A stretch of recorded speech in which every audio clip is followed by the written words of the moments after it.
Ya, terima kasih Mbak Adel atas kesempatannya. Jadi pada kesempatan kali ini saya akan membawakan tentang manfaat data dalam fitur laporan. Jadi sebelumnya, perkenalkan nama saya Sony Adiatma, saya biasa dipanggil Sony, dan background pendidikan saya adalah statistika di ITS. Saat ini saya merupakan data scientist di Kasir Pintar. Saat ini saya juga aktif di komunitas data, namanya Data Science Indonesia.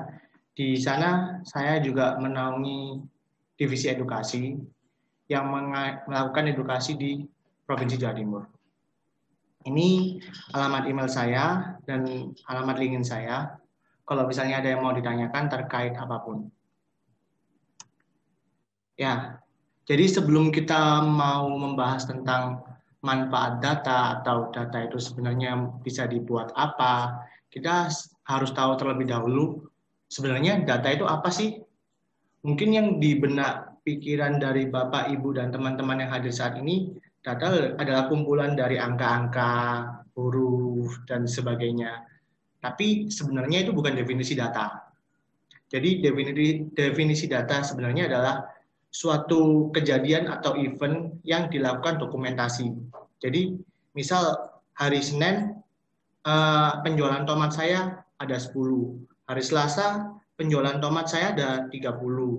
Hari Rabu dan seterusnya penjualan tomat saya stabil di angka 50-an. Nah, sebenarnya kejadian-kejadian itu yang dinamakan dengan data, bukan angka-angkanya yang dilakukan atau angka-angkanya itu merupakan objek dari data. Nah, dari kejadian itu yang dilakukan dokumentasi itu yang disebut dengan data. Lalu sebenarnya data itu penting atau enggak sih? Menurut para ahli di luar sana, sebenarnya data itu enggak penting kalau misalnya belum dijadikan suatu informasi. Sehingga alangkah baiknya data itu dijadikan suatu informasi terlebih dahulu, baru nanti bisa dijadikan knowledge. Jadi dari informasi itu kita lihat, oh ternyata data itu menggambarkan seperti ini. Nah, itu kita dapat knowledge baru, dapat insight baru, supaya ke depan kita bisa lakukan keputusan. Jadi kayak misal penjualan di hari Kamis, tadi kan hari Kamis, Jumat, sama Sabtu kan di sekitar 50-an. Sehingga ke depannya ada kemungkinan penjualan tomat saya di sekitar angka 50-an. Nah, dari situ kan kita dapat insight bahwa kita harus mengambil keputusan sesuatu nih supaya angka penjualannya naik, sehingga dilakukan treatment-treatment tertentu kayak misalnya pengambilan diskon atau misalnya melakukan penjualan dibandingkan dengan barang lain. Nah, dari situ setelah kita tahu apa yang dinamakan data, kita juga bisa tahu sebenarnya manfaat dari data itu sebenarnya seperti apa sih. Nah, manfaat data itu salah satunya yang pertama mengenali pelanggan dengan baik. Karena ketika kita melakukan pemanfaatan data seperti tadi, kita dapat tahu behavior-nya pelanggan itu seperti apa sih, seperti materi di webinar sebelumnya yang dibawakan oleh Mbak Nuning. Yang kedua adalah membuat strategi marketing yang efektif. Jadi setelah kita mengetahui pelanggan kita behavior-nya kayak gimana atau kebiasaannya pelanggan kita kayak gimana, kita coba membuat strategi di bidang marketing supaya kedepannya itu efektif untuk menghasilkan pelanggan yang lebih banyak. Yang ketiga adalah memaksimalkan sosial media. Jadi setelah teman-teman Bapak Ibu sekalian sudah membuat strategi marketing yang efektif, langkah selanjutnya adalah untuk memaksimalkan sosial media, karena tanpa bantuan sosial media pun kita tidak bisa melakukan marketing yang efektif. Nah, dari penjabaran saya di atas tadi tentang manfaat data, sebenarnya ada fakta yang agak mencengangkan juga. Hampir 30% dari pelaku bisnis itu melakukan analisis data dalam mengambil keputusan. Artinya masih ada 70% orang atau 70% pelaku bisnis ini belum melakukan pengambilan keputusan berdasarkan data, walaupun sudah mengambil keputusan berdasarkan pengalaman. Tapi di samping pengalaman kita tidak bisa meremehkan juga tentang data, karena dari data kita dapat menghasilkan suatu informasi yang bermanfaat ke depannya. Nah, selanjutnya saya coba kasih contoh nih, pemanfaatan data berupa informasi dari lembaga research yang udah agak terkenal, namanya McKinsey. Nah, dari sini sebenarnya ini risetnya dilakukan bulan Juli 2020 kemarin, baru rilis.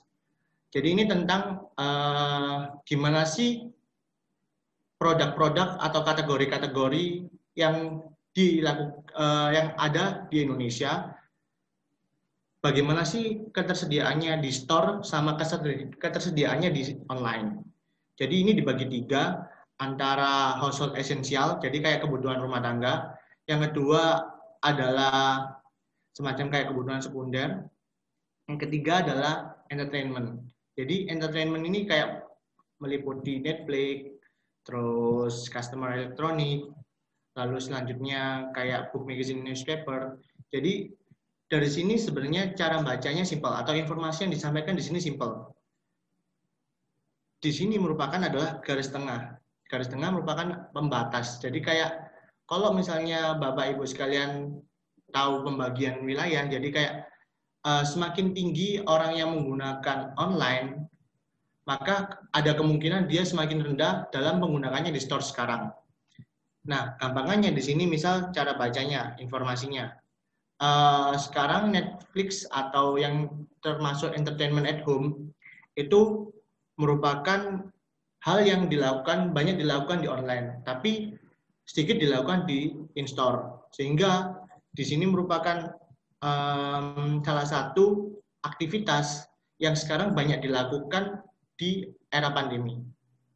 Yang kedua adalah kayak semacam jenis-jenis grocery, snack, lalu supply, dan personal care produk kayak sabun sama sampo, itu juga merupakan hal-hal yang banyak dilakukan di online dan sedikit dilakukan di in-store. Makanya dia di bawah garis nol yang di in-store.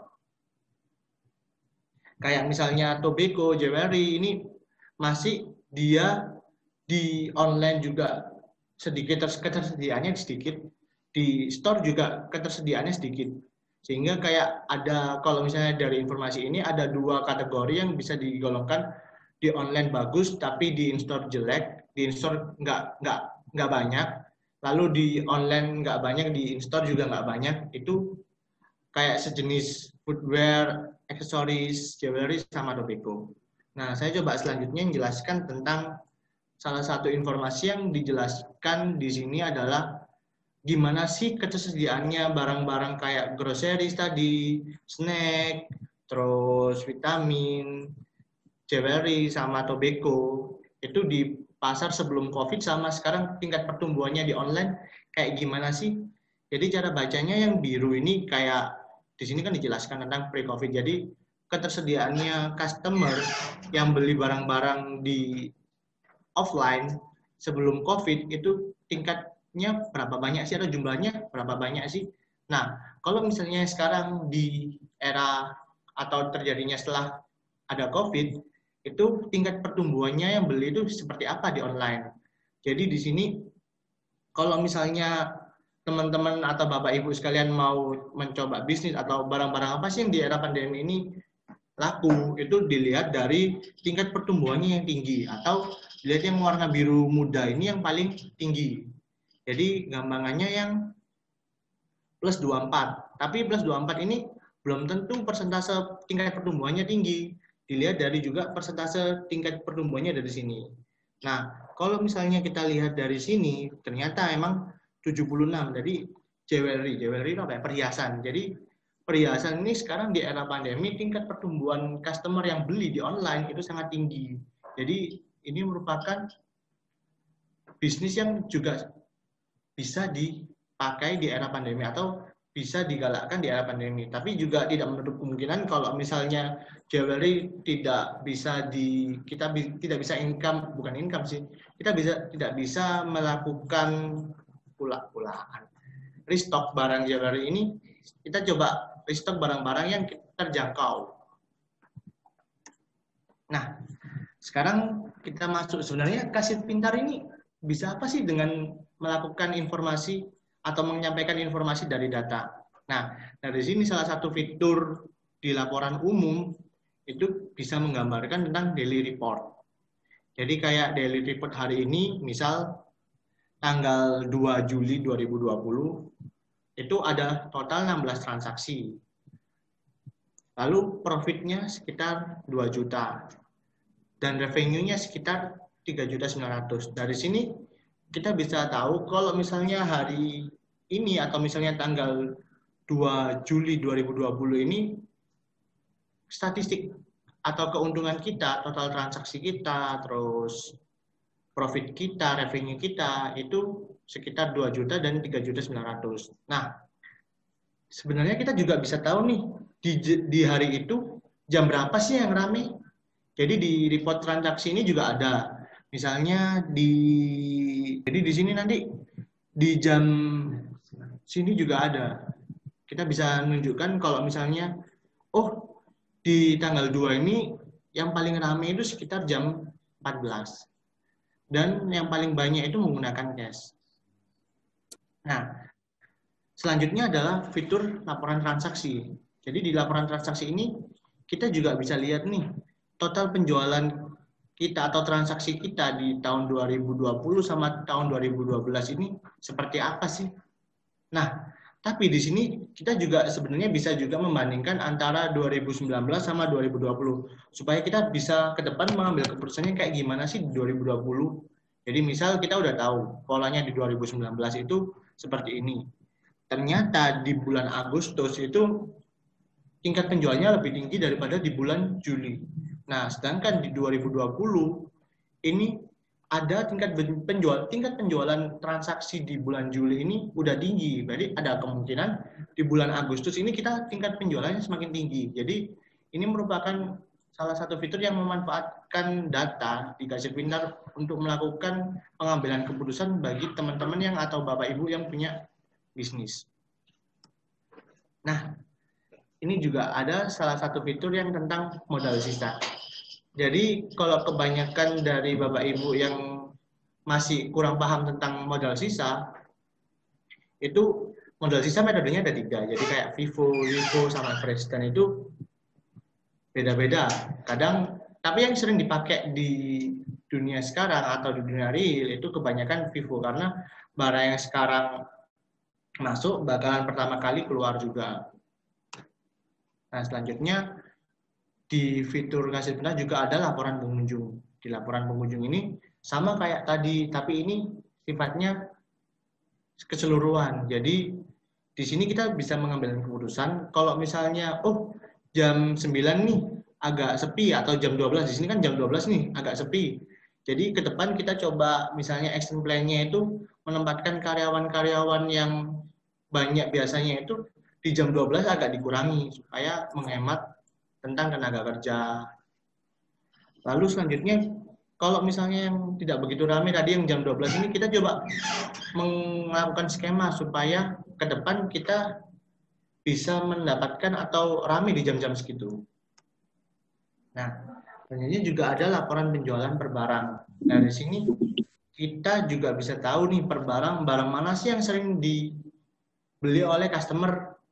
Dan ketika emang barang-barang yang sering dibeli customer itu, dan ketika stoknya juga sudah habis, kita juga bisa melakukan skema restock barang tersebut. Nah, apabila emang misal ada suatu barang yang jarang dibeli atau misalnya tingkat penjualannya rendah, kita bisa melakukan skema diskon atau misalnya barang yang tertinggi tadi dijual dengan barang yang tingkat penjualannya rendah supaya terciptanya suatu keseimbangan yang stabil di dalam bisnis. Nah, di sini dari kita juga sedang melakukan riset nih tentang customer behavior juga. Jadi sekarang kan ada misalnya ada struk tentang customer sedang beli barang apa nih. Nah, dari situ kita punya ide nih. Jadi kayak kita masih melakukan research. Kalau misalnya kebanyakan misal kita beli barang, misal di sini kan susu, roti, sama sereal, customer 1. Customer 2 beli susu, gula, roti, sama telur. Dari sini kita mau lakukan research ke depan supaya memudahkan Bapak, Ibu, dan teman-teman sekalian supaya ketika ada customer yang punya track record pembelian barangnya segitu, kita bisa tahu nih pola pembeliannya. Oh, kebanyakan yang beli susu pasti beli roti dan sereal. Jadi kita ke depan mau melakukan atau sedang melakukan research ke arah sana. Nah, sebenarnya apa aja sih yang dipunyai di Kasir Pintar? Laporannya apa aja sih? Jadi semua yang saya jelaskan tadi di atas itu merupakan semua fasilitas di Kasir Pintar Pro. Jadi untuk yang ke depan yang ada customer behavior-nya, kita bakalan menempatkan di Pro juga. Nah, kalau dari saya sekian sih, kurang lebihnya mohon maaf. Saya kembalikan lagi ke Mbak Adel. Ya, jadi di sesi kedua ini akan disampaikan oleh Pak Yuzak selaku CEO Serasa Food, dan Pak Yuzak akan memaparkan materi tentang menganalisis laporan keuangan. Oke. Langsung saja kita sapa nih Pak Yuzak udah bergabung bersama kita di meeting kali ini. Selamat pagi Pak. Halo, pagi semuanya. Jelas nggak suara saya? Iya. Jelas Pak, jelas. Oke, sip. Oke, mungkin Sobat Kaspin di rumah apakah sudah bisa mendengar dengan jelas? Oke, jelas. Oke. Jelas. Oke. Sudah. Ya, jelas Pak. Baik, kalau begitu langsung saja kita menuju ke sesi kedua ya teman-teman. Untuk rules-nya sama, silakan Sobat Kaspin di rumah menonaktifkan terlebih dahulu mikrofonnya, kecuali nanti sudah dipersilakan oleh pemateri dan host. Jadi kita langsung saja menuju ke sesi kedua oleh Pak Yuzak. Silakan Pak. Oke, selamat pagi. Assalamualaikum warahmatullahi wabarakatuh. Apa kabar semuanya teman-teman? Ini satu sesi yang luar biasa ya, karena jarang-jarang di tanggal 17 Agustus kita biasanya kita lagi sibuk urusan di RT, RW, Karang Taruna ya, perlombaan, lihat anak-anak segala macam. Tapi hari ini karena ada larangan, ya udahlah kita di rumah aja. Tapi nanti saya mohon izin mungkin jam 10 kan kalau nggak salah kita diminta untuk ini ya, sikap sempurna ya. Jadi kita mungkin stop dulu di situ sekitar 5 menit ya Mbak ya. Gitu ya. Jadi ya, baik, Pak. Ya kita ngajak teman-teman juga. Oke, saya akan mulai di sesi ini. Terima kasih undangannya, acaranya. Saya juga agak tadi brownies, saya pikir brownies ini kayak semacam makanan gitu ya. Gitu. Tapi kita akan belajar sedikit tentang bagaimana sih kita menganalisa laporan keuangan. Lalu apa sih manfaatnya, gitu ya? Manfaatnya kita buat usaha kita ya. Saya nggak tahu nih di sini teman-teman semuanya pengusaha, UKM atau apa, tapi saya anggap aja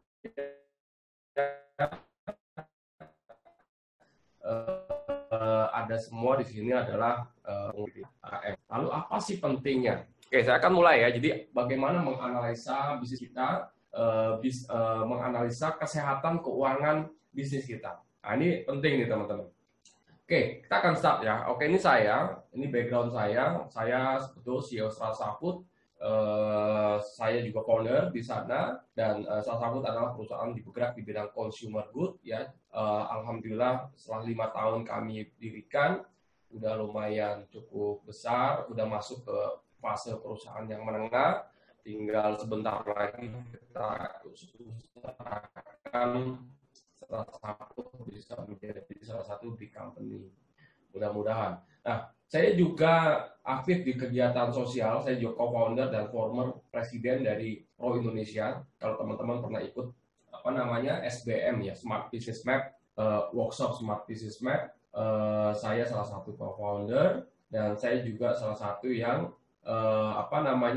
mendirikan modul Smart Business Map, pembelajaran untuk UKM. Saya memang lebih banyak fokus di keuangan ya, untuk membantu para UKM dari sisi keuangan. Saya juga founder dari Smart Financial Map, komisioner di Smart Plus Accelerator. Saya juga banyak membantu perusahaan ya dalam mengakselerasi bisnis. Saya juga International Certified Financial Modeler ya, dan Valuation Analyst. Dan saya juga dosen di beberapa universitas untuk mengajar praktikum bisnis.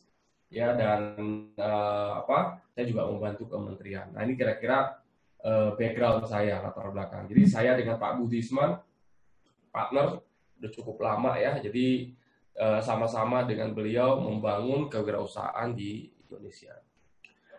Oke, nah sebelum kita mulai nantinya, saya ingin tanya dulu nih ke teman-teman. Jadi bisnis kita seperti apa lagi kondisi saat ini? Lagi pandemik seperti ini, kondisi seperti apa? Nah, bisnis itu kalau saya lihat ya, terutama di level UKM, itu ada 4 jenis bisnis ya. Ada 4 jenis bisnis. Yang pertama adalah bisnis yang dia untung, tapi cash flow-nya negatif. Cash flow-nya positif. Jadi udah untung, duitnya juga ada gitu. Nah, ini jenis perusahaan yang saya kasih nomor 1 atau warnanya biru gitu ya. Nah, ada juga bisnis yang nomor 2. Nomor 2 ini adalah dia rugi ya, tapi cash flow-nya positif.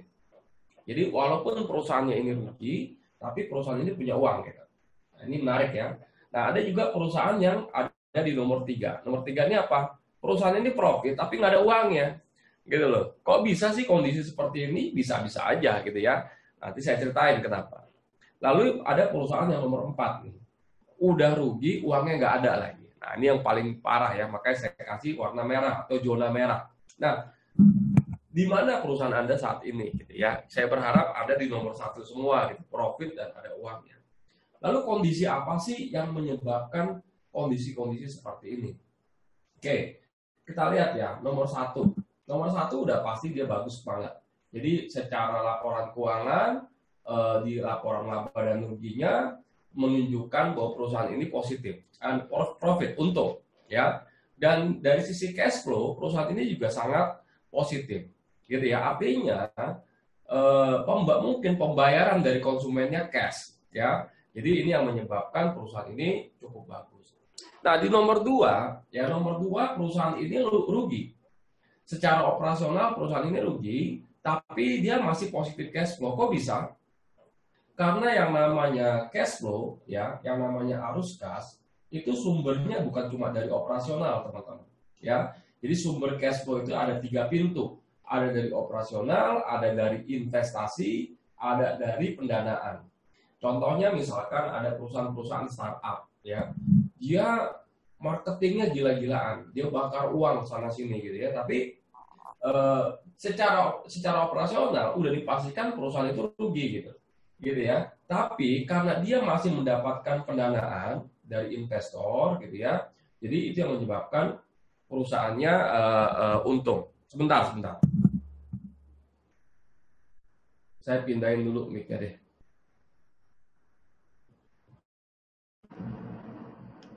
Oke, sekarang gimana teman-teman? Suara saya? Sudah oke. Lebih jelas, Pak. Lebih jelas.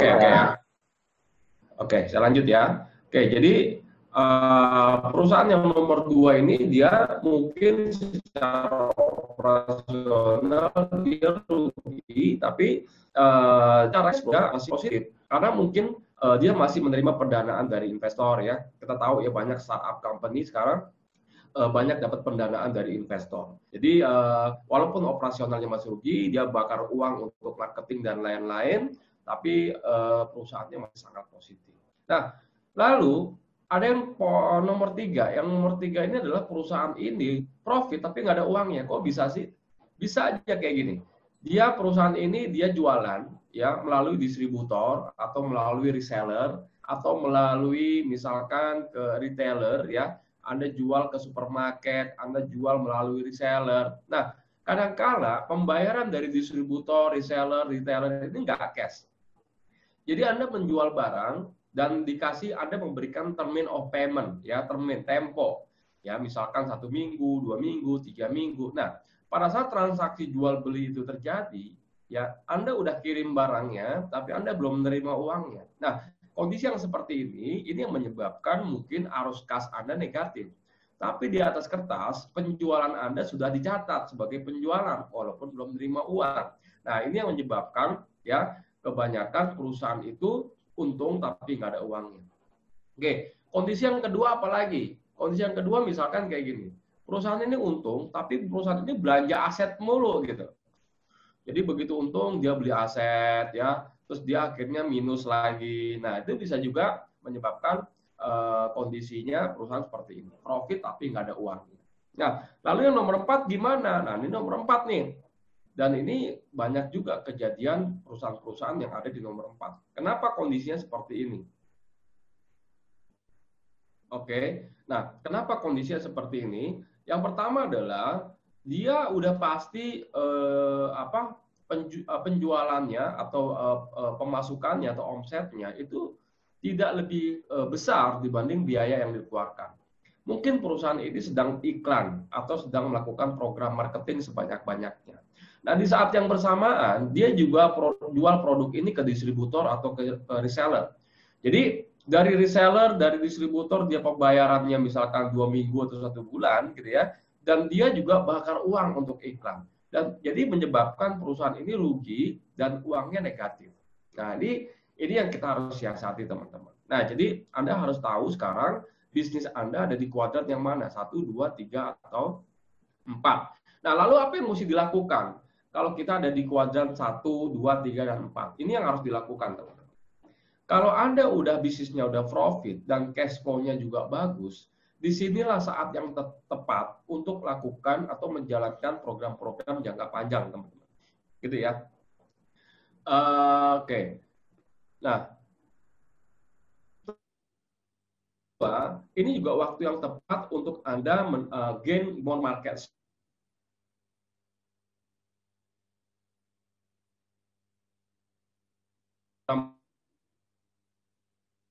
Mendapatkan market share. Apa sih market share? Kue, ya. Jadi di antara bisnis Anda ini Anda harus mendapatkan market yang lebih besar. Oke, gitu ya. Nah, Anda juga bisa ekspansi di sini.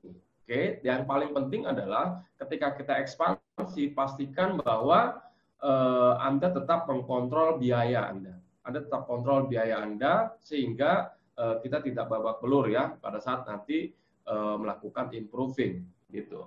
Lalu apa yang kita mesti lakukan pada saat kita ada di kuadran nomor 2? Kuadran nomor 2 tadi positif cash flow dan tapi rugi. Nah, kita harus kita pindah kuadran ya, pindah ke kuadran 1. Caranya bagaimana?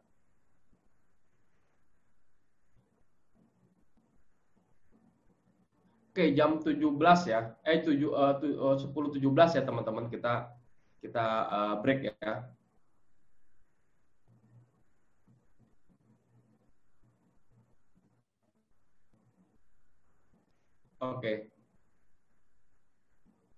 Oke, jam 10.17 nanti kita berhenti sejenak. Oke. Nah, kalau kita ada di kuadran 2, kita coba review aktivitas sales kita, teman-teman. Ya, yang kedua HPP-nya kita lihat apakah terlalu besar gitu ya. Lalu kita lihat lagi cost structure OPEX, biaya operasional, biaya marketing, biaya diskon dan segala macam. Coba Anda review lagi. Lalu juga ada yang namanya market return. Market return itu apa sih? Ini adalah produk yang kita jual, lalu balik lagi ke kita. Ya, return. Misalkan Anda menjual melalui distributor, nggak laku gitu ya, lalu barangnya dikembalikan. Gitu ya. Lalu Anda review. Ya, jadi apapun harus lakukan sehingga Anda bisa pindah kuadran nomor 1, teman-teman. Sehingga Anda positif cash flow dan loss, profit, jadi udah nggak loss lagi. Yang nomor 3, kalau Anda ada di kuadran seperti ini, ya profit tapi negatif cash flow, Anda coba tetap improve sales, penjualan, ya, oke, improve penjualan. Lalu Anda review ARAP. Apa nih ARAP? ARAP itu piutang dan hutang. Jadi Anda review dulu pembayaran Anda dari konsumen. Gitu ya, yang tadinya konsumen Anda bayarnya 1 bulan, usahakan lebih cepat dari situ. Nah, yang kedua, Anda juga negosiasi ke supplier Anda. Negosiasi ke supplier Anda agar supplier Anda mau dibayar lebih lama. Poinnya adalah bagaimana caranya Anda membayar ke supplier lebih lama dibanding konsumen membayar ke Anda. Kalau kondisinya seperti itu lebih bagus, sangat bagus untuk bisnis kita. Yang ketiga adalah Anda harus review ya, Anda review yang namanya inventory atau stok persediaan. Banyak perusahaan yang terlalu banyak nyetok stok inventory-nya yang menyebabkan cash flow-nya terganggu, gitu ya. Nah, Anda coba bikin yang namanya inventory management. Ya, inventory kalau bisa jangan terlalu banyak. Kalaupun banyak, pastikan inventory itu adalah inventory produk yang lakunya cepat atau fast moving. Produk-produk yang lakunya nggak terlalu cepat, perputarannya nggak terlalu cepat, mungkin stoknya jangan banyak-banyak. Jadi Anda harus atur betul. Ya, yang ketiga adalah Anda review capex. Capex ini apa sih? Capex ini adalah capital expenditure, gitu ya. Jadi Anda belanja aset. Jadi pastikan Anda pada saat cash flow negatif, mungkin Anda tunda dulu pengeluaran untuk belanja aset, gitu ya. Dan yang penting adalah Anda sebagai pengusaha harus bikin perencanaan arus kas. Ya, kalau di bisnis saya, yang namanya perencanaan arus kas udah ada sampai 1 tahun. 1 tahun, 6 bulan, 3 bulan, 1 bulan, mingguan, itu ada semua tuh. Ya, sehingga nggak ada kaget-kagetan. Tahu-tahu perusahaan nggak punya uang, oh nggak ada tuh yang kayak gitu. Jadi kondisi keuangan perusahaan itu udah harus kita ketahui jauh-jauh hari, gitu ya. Nah, kalau memang ujungnya nanti Anda perlu pendanaan ya untuk mengembangkan bisnis misalkan, tapi Anda nggak punya dana secara internal, gitu ya. Nah, Anda boleh mencari investor atau Anda boleh mengajukan loan dari kreditur ya, tapi lagi-lagi Anda harus paham dulu kondisi keuangan perusahaan Anda. Jadi nggak bisa tiba-tiba Anda toto cari pinjaman, ngutang sana sini, nggak bisa seperti itu teman-teman. Jadi kita harus cari sumber pendanaan ya lain pada saat memang kita udah semuanya kita upayakan. Nah, yang paling parah adalah kalau perusahaan kita rugi dan uangnya nggak ada, nah, ini yang paling masalah, gitu ya. Nah, Anda nggak boleh berlama-lama di kuadran 4 teman-teman. Kalau nggak bangkrut nanti, ya. Jadi Anda harus cepat pindah. Pindahnya kemana? Saya sarankan pada saat Anda mau pindah, pindahnya ke kuadran 2, gitu ya. Artinya, pada saat Anda di kuadran nomor 4, yang harus diselamatkan adalah cash flow-nya dulu. Cash flow dulu Anda selamatkan, baru Anda cari profitnya. Ya, jadi Anda pindah dulu ke kanan bawah, ya. Anda coba review bisnis model, jangan-jangan produk Anda nggak laku, ya, atau produk konsumen tidak butuh produk Anda, gitu ya. Coba lihat sales activity-nya, ya, sales spend-nya dikontrol, lalu cost structure, biaya-biayanya, bikin cash flow planning, capex planning, dan yang paling penting, pada saat Anda ada di kuadran nomor 4, Anda nggak bisa jalankan program jangka panjang. Anda harus bikin program-program jangka pendek, ya, untuk bisa selamatin. Karena ini kondisinya darurat. Nah, sama seperti perusahaan-perusahaan pada saat krisis sekarang, lagi COVID-19. Hampir semua perusahaan menjalankan program jangka pendek semuanya. Ya, jadi mereka jarang ada yang ekspansi, ada yang segala macam, kecuali memang bisnisnya tidak terdampak pandemi. Tapi kalau bisnisnya terdampak pandemi, biasanya perusahaan itu menjalankan program jangka pendek. Nah, program jangka pendek yang paling penting diselamatkan adalah cash flow dulu. Jadi cash flow yang paling penting yang diselamatkan ya, baru kita cari profit ya. Jadi seperti itu ya. Oke. Saya lanjut ya teman-teman ya. Oke. Nah, jadi di materi hari ini saya hanya ngebahas 2 saja. Sebenarnya cara ngebaca, menganalisa laporan keuangan itu banyak sekali. Banyak sekali. Anda bisa menganalisa tentang likuiditas, tentang return on asset, Anda bisa ngebaca tentang kemampuan Anda membayar kewajiban jangka pendek, jangka panjang, dan segala macam. Anda bisa menganalisa kredit analis, Anda bisa melihat visibility, ada segala macam. Jadi yang namanya laporan keuangan itu banyak sekali fungsinya. Jadi dibacanya tergantung dari kebutuhan Anda. Anda mau menganalisa apa nih? Sama kalau Anda mau ke dokter ya. Anda ke dokter nih. Lalu Anda disuruh cek lab. Kata dokter, cek lab semuanya. Gitu ya, dari mulai ini, urin, tes darah, segala macam. Itu bayarnya mahal, teman-teman. Nah, nggak seperti itu. Dokter itu hanya memberikan rujukan untuk Anda analisa lab ya yang dibutuhkan saja. Ya, jadi tergantung kebutuhan. Kalau Anda ada masalah di misalkan mana bagian ginjal, bagian apa, nah itu hanya sekitar situ aja yang dicek tuh. gitu ya. Jadi nggak semuanya, nggak menyeluruh. Kalau Anda ada pegel-pegel gitu kan, di tesnya cek asam urat misalkan, kayak gitu ya. Nah, sama juga di keuangan, Anda mau menganalisa apa? Ya, nah jadi tergantung dari kebutuhannya. Kalau Anda mau cari investor, analisanya beda. Kalau Anda mau ke bank, analisanya beda. Kalau Anda mau investasi, analisanya beda. Kalau Anda mau ngelihat perusahaan Anda sehat atau enggak, analisanya beda juga gitu. Jadi semuanya banyak ya analisa. Nah, yang akan saya bagikan adalah sekarang lebih banyak ke analisa profitability dan analisa arus kas. Jadi ini yang paling banyak dibutuhkan untuk UKM. Buat saya ini yang paling penting. Gitu ya. Nah, jadi kita bahas dulu tentang analisa arus laba dan rugi atau income statement ya, atau profit and loss. Ini sama nih bendanya gitu ya. Oke, nah laporan laba dan rugi ini adalah laporan yang paling penting teman-teman. Ini adalah laporan yang paling penting, yang paling sering ditanyain sama orang. Jadi kalau Anda ketemu investor, yang ditanya pertama kali adalah laporan laba dan rugi. Gitu ya. Mana income statement-nya? Dan kalau orang melihat laporan keuangan, kalau Anda melihat laporan keuangan TBK dan segala macam, biasanya laporan laba dan rugi yang paling pertama diincar. Gitu ya. Kenapa? Karena laporan laba dan rugi ini menggambarkan tentang profitability dari bisnis kita. Ya, tentang aktivitas dari bisnis kita itu kelihatan ya dari laporan laba dan rugi. Berapa sih omsetnya, berapa sih biayanya, berapa sih net profitnya, itu kelihatannya di laporan laba dan rugi. Jadi ini laporan yang paling penting teman-teman.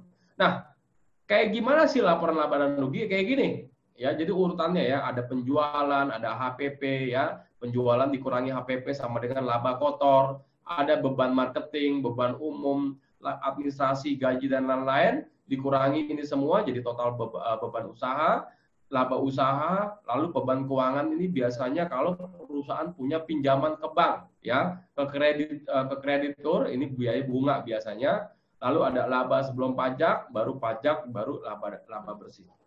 Nah, ini struktur laporan laba dan rugi, kira-kira seperti ini. Nah, lalu kalau kita udah melihat ini, bagaimana kita menganalisanya? Ini yang paling penting, teman-teman. Nah, dalam menganalisa laporan laba dan rugi, ada banyak cara, ya, ada banyak cara. Lagi-lagi semuanya tergantung dari tujuan Anda menganalisa itu apa, gitu ya. Nah, kalau saya paling gampang, salah satu tools analisa yang paling sering saya gunakan adalah analisa horizontal dan analisa vertikal, gitu ya. Apa itu analisa vertikal? Apa itu analisa horizontal di laporan laba dan rugi? Analisa vertikal adalah sebuah analisa di laporan laba dan rugi yang membandingkan semua komponen di dalam laporan laba dan rugi terhadap omset. Kita bisa lihat seperti ini ya. Ini contoh analisa vertikal. Kalau kita lihat di sini, semua komponen yang ada di laporan laba dan rugi dibandingkan dengan omset. Jadi kalau kita lihat di sini, HPP-nya 49% pada tahun 2016, gitu ya. Laba kotornya 51% pada tahun 2016. Beban marketingnya 9% dari omset. Beban umum administrasinya 10%. Total beban usaha 29, laba usaha 22, gitu ya. Baru laba sebelum pajak 21.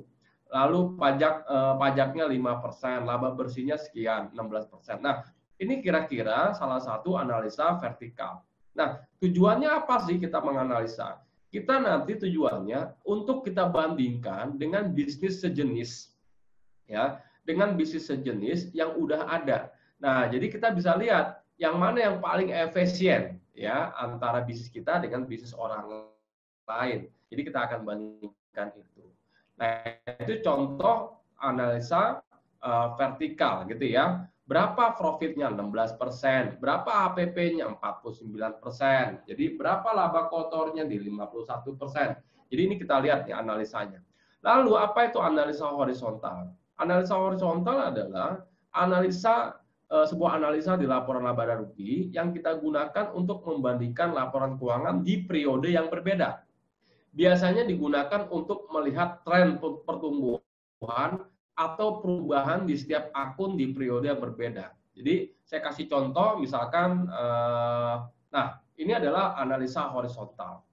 Bentar ya, internet agak kurang stabil nih. Oke.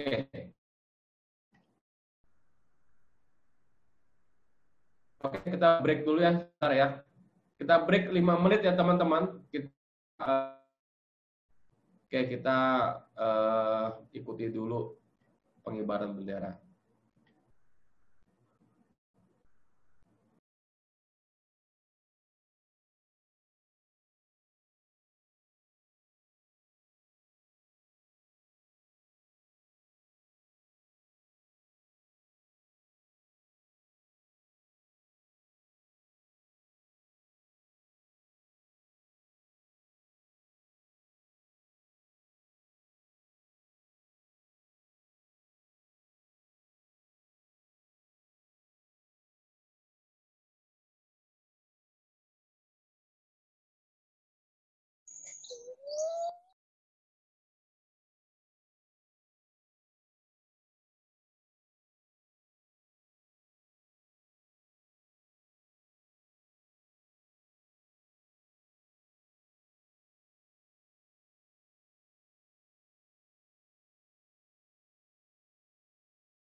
Oke, oke teman-teman kita lanjut ya.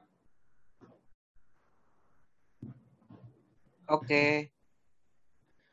Oke, kita lanjut ya. Oke, nah tadi kita udah ngebahas tentang dua tools ya, dua tools dalam menganalisa laporan keuangan atau laporan laba dan rugi. Tadi yang pertama saya kasih tentang laporan menganalisa secara vertikal.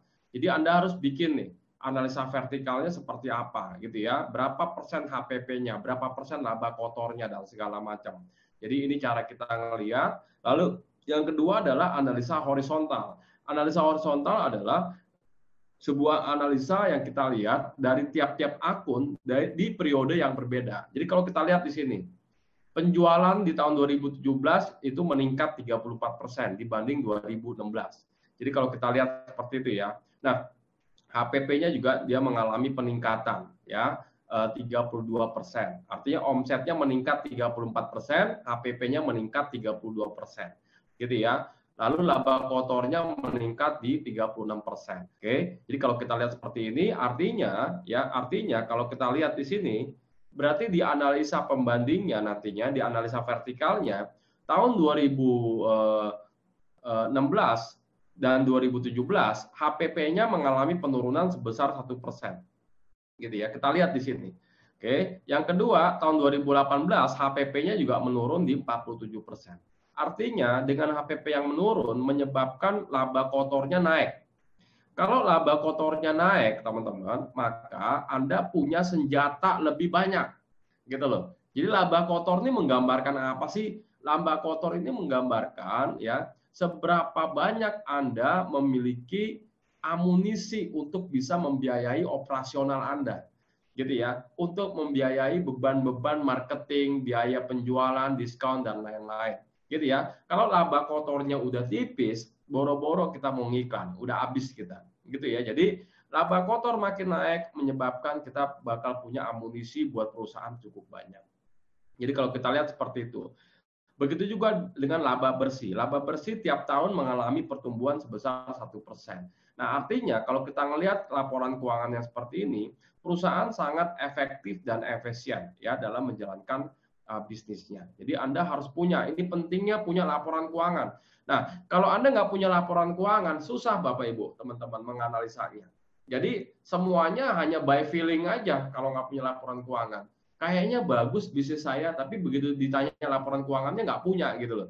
Jadi semuanya akhirnya by feeling aja gitu loh. Nah, kalau pakai data seperti ini, kita ngebacanya enak. Jadi mulai biasakan Anda punya laporan keuangan. Walaupun Anda nggak punya laporan keuangan yang misalkan terlalu sistematis ya, terlalu mahal ya, Anda pakai yang sederhana dulu gitu loh. Pakai software-software yang affordable gitu ya, yang bisa Anda gunakan gitu ya. Jadi ini penting sekali buat bisnis kita. Nah, lalu setelah kita menganalisa vertikal dan menganalisa horizontal, lalu kita coba bandingkan dengan bisnis sejenis. Contohnya misalkan Anda punya restoran ayam geprek. Nah, Anda bisa bandingkan dengan restoran ayam geprek yang lain. Bisnis Anda seperti apa? Ya, lalu kita lihat yang mana yang paling efisien. Nah, kalau kita lihat misalkan perusahaan A di sini, perusahaan B, perusahaan C gitu ya. Berapa laba bersihnya, berapa laba kotornya, berapa beban marketing dan segala macam. Coba kita analisa. Jadi kita bisa bandingkan. Pertanyaan yang sering muncul adalah bagaimana kita ngebandinginnya dengan perusahaan kompetitor? Kan laporan keuangannya sama mereka nggak di-share. Nah, kita bisa lihat laporan keuangan perusahaan yang sudah TBK, yang udah terbuka ya. Misalkan kalau Anda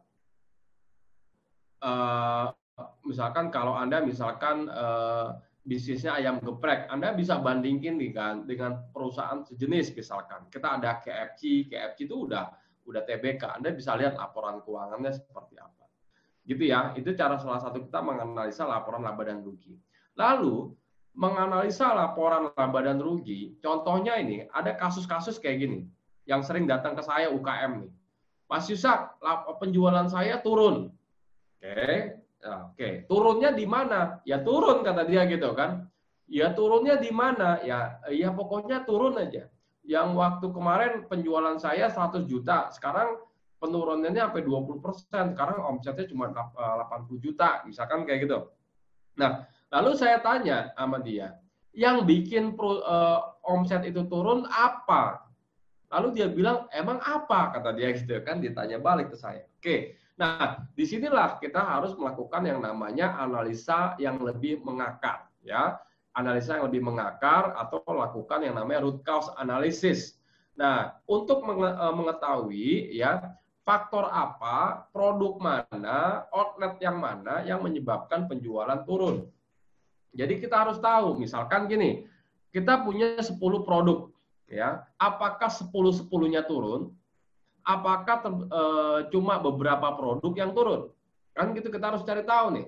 Misalkan ya, kalau misalkan kita pukul rata begini ya, omset saya turun, produk kita ada 10. Lalu kita langsung berinisiatif gini ngomong, oh kayaknya tim sales saya kurang bagus nih kerjanya. Lalu digantiin tuh semua tim salesnya tuh. Nah gitu ya. Nah akhirnya apa?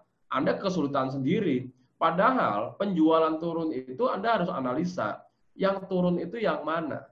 Jangan-jangan dari 10 produk itu ada yang naik, tapi ada yang turun gitu kan. Nah yang turun itu yang harus Anda analisa, Anda perhatikan. Jadi jangan semuanya dipukul rata. Cara kita ngobatin bisnis ya, cara kita ngobatin bisnis itu harus betul-betul yang kita obatin itu penyakitnya, bukan simptomnya. Simptom itu apa sih? Simptom itu gejala. Sama kalau Anda misalkan demam, gitu ya. Kalau Anda demam, demam itu adalah simptom, gitu ya, atau gejala. Penyakitnya apa? Nggak tahu. Baru kita ketahui penyakitnya apa kalau kita sudah cek lab, ya. Nah mungkin baru mulai ketahuan. Oh penyakitnya ini. Jadi sama kayak misalnya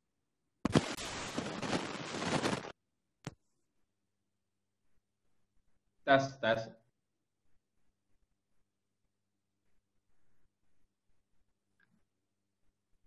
Halo, dengar suara saya nggak teman-teman? Sudah dengar. Dengar, Pak. Oke. Oke, saya lanjut ya. Nah, jadi simptomnya kita jangan fokus sama simptomnya. Sama kayak misalkan ya sekarang ya, ada orang demam langsung orang curiga semua tuh. Wah, jangan-jangan COVID nih, gitu kan. Nah, padahal belum tentu gitu. Kenapa? Ya demam itu ya simptomnya, gejalanya. Yang harus diobatin adalah penyakitnya sebenarnya, bukan demamnya. Jadi banyak orang demam lalu minum obat panas gitu ya. Padahal yang harus diobati ya penyakitnya. Sama kayak bisnis. Misalkan ya, kalau penjualan kita turun, yang harus diobati ya apa yang menyebabkan itu turun. Gitu loh. Jadi jangan dipukul rata semuanya sakit gitu loh. Semuanya bermasalah. Wah, marketingnya nggak bagus nih. Wah, iklannya nggak bagus nih. Boncos. Tim salesnya jualannya nggak oke nih atau segala macam, belum tentu teman-teman. Nah, itu harus kita analisa lebih mendalam teman-teman dengan lakukan yang namanya root cause analysis. Salah satu contohnya apa melakukan root cause analysis? Kayak gini lah. Kita evaluasi dulu. Kalau misalkan bisnis Anda bercabang-cabang, gitu ya, Anda coba analisa cabang yang mana atau outlet yang mana yang penjualannya tinggi, yang cost-nya juga tinggi, ya biayanya tinggi. Anda taruh di sini. Ya, cabang yang mana yang biayanya tinggi, penjualannya rendah. Udah biayanya tinggi, ngiklan terus gitu ya, marketing terus, diskon terus, tapi penjualan nggak naik-naik. Itu yang mana? Lalu outlet yang mana yang penjualannya tinggi tapi biayanya rendah. Outlet ini misalkan dia nggak terlalu banyak ngeluarin biaya iklan gitu ya, nggak terlalu banyak memberikan diskon gitu ya, tapi penjualannya tetap tinggi. Nah ini menarik nih, ya outlet yang seperti ini. Lalu ada outlet yang penjualannya rendah, cost-nya juga rendah, gitu ya. Nah ini kita harus analisa yang mana nih, outlet yang mana nih. Jadi Anda harus perbaiki dulu, ya harus tahu dulu yang mana yang mau diperbaiki. Kalau yang di sini udah pasti nih bagus banget, nggak perlu diperbaiki. Yang harus diperbaiki yang mana? Yang ini nih. Ya, kalau nggak bisa diperbaiki juga, delete aja, decline. Ya, itu kenapa? Karena outlet ini yang memberikan kontribusi negatif terhadap perusahaan, gitu ya. Jadi Anda harus tahu ya, jangan semuanya dipukul rata. Itu salah satu fungsi kita menganalisa laporan keuangan, teman-teman. Yang kedua adalah yang kita harus analisa adalah tentang produk. Tadi misalkan channel ya, outlet. Produk profitability. Anda harus tahu produk mana yang penjualannya tinggi tapi cost-nya juga tinggi. Cost-nya itu tinggi di mana? Misalkan nih ada produk. Produk ini baru laku kalau diiklanin. Kalau Anda kasih promo, kalau nggak dikasih promo, nggak laku tuh produk, gitu ya. Nah, Anda taruh, oh produk A, produk B, ini kalau ada promo doang lakunya nih. Nah, produk mana yang penjualannya tinggi, tapi cost-nya rendah. Artinya, produk ini penjualannya tetap tinggi, walaupun iklannya, diskonnya nggak terlalu banyak, gitu ya. Nah, Anda taruh di sini. Yang selanjutnya adalah produk mana yang penjualannya rendah, cost-nya juga rendah. mungkin Anda harus improve di sini ya, Anda taruh di sini. Jadi Anda nggak terlalu banyak ngiklan, tapi juga penjualannya juga nggak naik-naik misalkan. Lalu produk mana yang udah biayanya tinggi, ya omsetnya kecil gitu loh. Omsetnya nggak naik-naik, tapi Anda iklanin terus, jadi boncos gitu ya. Nah ini mungkin yang Anda harus evaluasi. Jadi kalau ngelihat dari sini, udah pasti produk yang ada di sini, ini produk bagus. Yang Anda harus evaluasi adalah produk yang ada di sini atau yang ada di sini. Gitu ya, ini harus Anda evaluasi. Jadi nggak semuanya kita harus pukul rata. Itu lagi-lagi alasan kenapa pentingnya laporan keuangan untuk menganalisa bisnis kita. Sehingga teman-teman, Anda tahu yang mana mesti Anda benerin. Dan Anda sangat efektif dalam menggunakan waktu Anda untuk bisa memperbaiki bisnis. Ini dari sisi cost ya. Lalu dari sisi margin, Anda harus tahu yang namanya margin kontributor.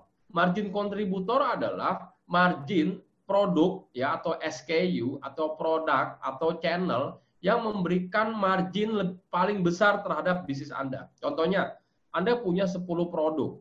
5 produk itu HPP-nya cuma 30%. Anda punya laba kotor di 70%. 5 produk yang lainnya, HPP Anda sebaliknya 70%, Anda punya laba kotor 30%. Nah, maka di produk yang 5 yang laba kotornya itu sampai 70%, ini Anda taruh di sini. Produk itulah yang menyelamatkan bisnis Anda sebenarnya. Kenapa? Kalau dia penjualannya tinggi dan marginnya tinggi, itu produk unggulan Anda. Itu Anda harus jaga banget, Anda accelerate teman-teman. Ya, lalu ada produk yang penjualannya tinggi tapi marginnya rendah, yang tadi ya, yang 5 ya, Anda taruh sini.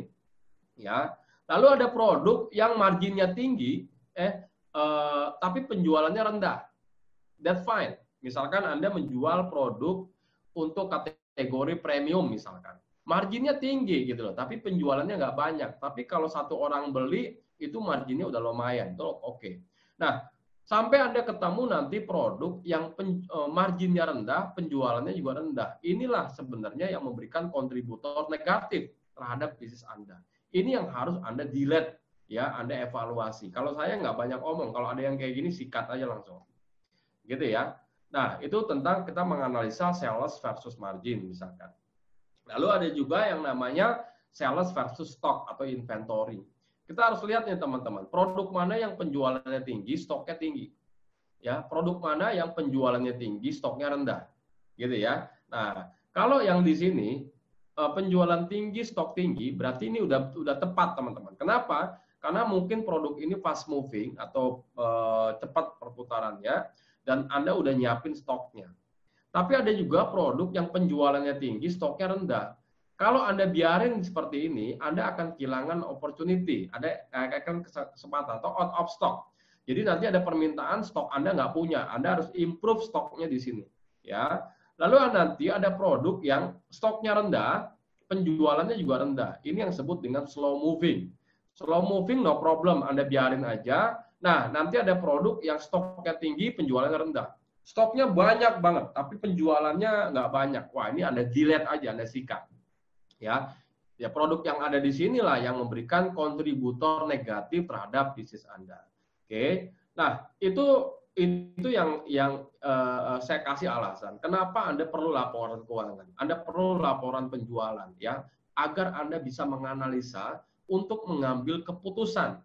Jadi dalam mengambil keputusan bisnis, Anda perlu data, teman-teman. Dan data aja nggak cukup. Anda perlu bisa menganalisa laporan keuangan. Nanti output dari semua itu adalah yang namanya strategi bisnis Anda ke depan. Itu salah satu contoh sederhana ya.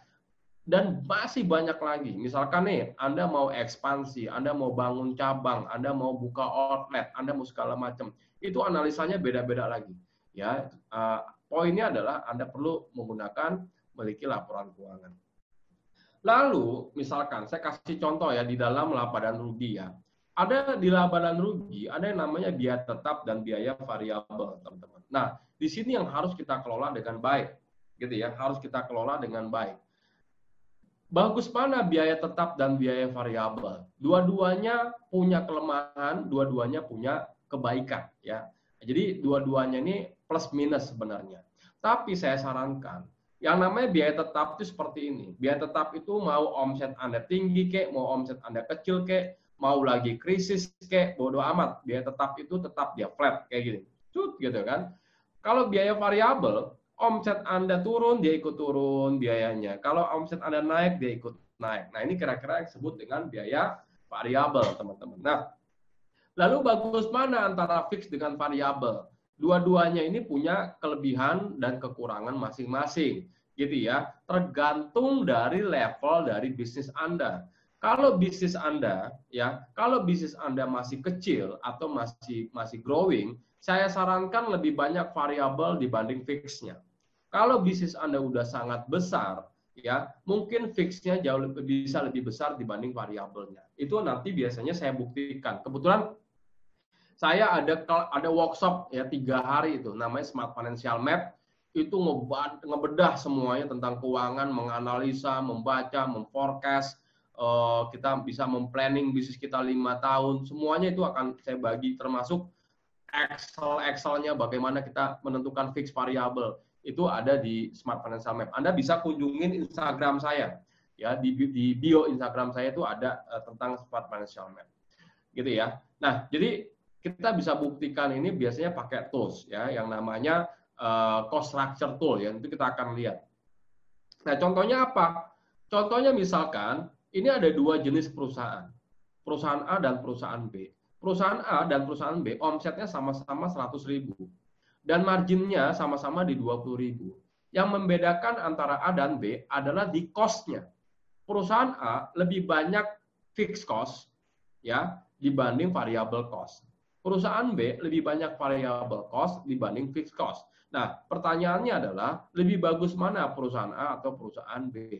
Nah, dua-duanya ini harus dibuktikan dengan sebuah tools sebenarnya. Nah, kalau kita lihat seperti ini, ya, kalau kita lihat hasilnya seperti ini, ya perusahaan A dan perusahaan B, perusahaan A, ya, BEP-nya kita harus hitung dulu BEP, ya namanya break even analysis ya. Kalau kita lihat di sini, perusahaan A, ya perusahaan A itu break even analisisnya itu di omset 66.667. Artinya kalau perusahaan A akan mencapai titik impas atau titik nol, ya titik nol ketika penjualannya di 66.667. Sementara perusahaan B titik nolnya cuma di 50.000. Artinya dari sisi resiko perusahaan A lebih beresiko dibanding perusahaan perusahaan B. Ya kita lihat kayak gitu ya. Tapi di titik tertentu sebenarnya perusahaan A lebih menguntungkan kalau dia perusahaannya udah besar dan penjualannya udah stabil. Nah, itu yang kita coba lihat ya. Banyak sebenarnya yang bisa saya bagikan. Yang selanjutnya yang harus Anda analisa adalah cash flow ya. Nanti kita akan lebih banyak tanya jawab ya teman-teman ya. Jadi cash flow yang harus kita analisa. Ini yang paling krusial ya. Cash flow itu darah ya dari bisnis kita. Jadi Anda harus pastikan bahwa bisnis Anda bisa bagus dari sisi arus kas. Nah, penyebab perusahaan gagal itu 82% disebabkan karena cash flow ya. Ini yang kita harus perhatikan teman-teman. Oke. Nah, jadi cash flow itu tadi saya bilang itu ada 3 pintu ya cash flow. Yang pertama ada pintu operasional. Yang kedua ada pintu dari investasi, yang ketiga adalah pintu dari pendanaan. Nah, pintu operasional itu biasanya pintu dari mana? Dari operasional Anda. Laba, rugi, biaya, dan segala macam itu ada di pintu operasional. Yang kedua ada pintu investasi. Anda beli aset ya atau jual aset gitu ya. Itu adalah arus kas dari investasi. Yang ketiga, financing activities adalah pintu arus kas dari pendanaan. Contohnya apa? Anda pinjam uang ke bank, Anda jual saham ke investor, Anda dapat duit dari investor. Itu adalah uang masuk dari financing. Nah, that's why kenapa banyak perusahaan rugi tapi masih punya uang. Karena pintu dari arus kas itu banyak, teman-teman. Itu ya. Oke. Nah, ini cara kita ngebaca ya. Cara kita ngebaca laporan arus kas. Ya, cara kita ngebaca. Sederhana aja kalau saya ngebacanya. Kalau saya ngebaca laporan arus kas perusahaan Anda, saya udah tahu perusahaan Anda kondisinya seperti apa. Kalau kita lihat seperti ini ya, ada operating cash flow. Operating cash flow-nya itu positif. Berarti perusahaan ini udah bisa mengenerate profit, laba ya dari perusahaan. Artinya uang masuk lebih besar dibanding uang keluar, gitu ya. Lalu investing cash flow-nya negatif, berarti perusahaan ini beli aset nih, ya. Nah, beli aset kemungkinan untuk memperbesar kapasitas produksi mungkin, atau untuk ekspansi mungkin ya. Yang ketiga adalah financing cash flow-nya juga positif. Jadi kemungkinan ya dia mendapatkan pendanaan entah dari kreditur atau dari investor segala macam. Nah, kalau laporan cash flow-nya seperti ini, kemungkinan perusahaan ini sedang berkembang, sedang bertumbuh. Nah, lalu ya startup company bagaimana kalau bisnis Anda masih baru gitu ya? Biasanya perusahaan yang masih baru, operating cash flow-nya masih negatif. Ya, masih negatif.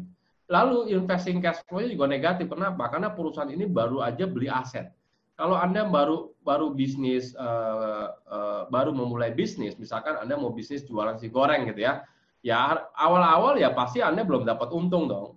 Yang di saat yang bersamaan Anda harus beli aset, Anda harus beli alat dan segala macam, gitu ya. Nah, financing cash flow-nya positif, mungkin Anda menggunakan uang dari tabungan Anda atau dari investor atau dari rekan Anda gitu ya untuk membiayai semua investasi bisnis. Nah, kalau kondisinya seperti ini, kemungkinan besar Anda adalah startup company.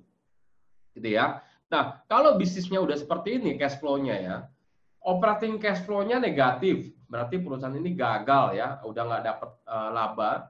Investing cash flow-nya positif, berarti perusahaan ini kok bisa positif?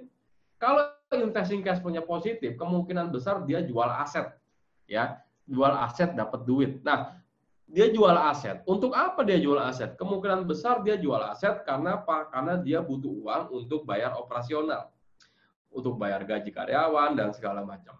Lalu financing cash flow-nya positif, mungkin dia masih dapat pinjaman ya dari pihak ketiga untuk membiayai membiayai operasionalnya. Nah, kalau perusahaannya cash flow-nya seperti ini, kemungkinan besar dia termasuk perusahaan yang unhealthy, ya, atau perusahaan yang udah nggak sehat, gitu loh.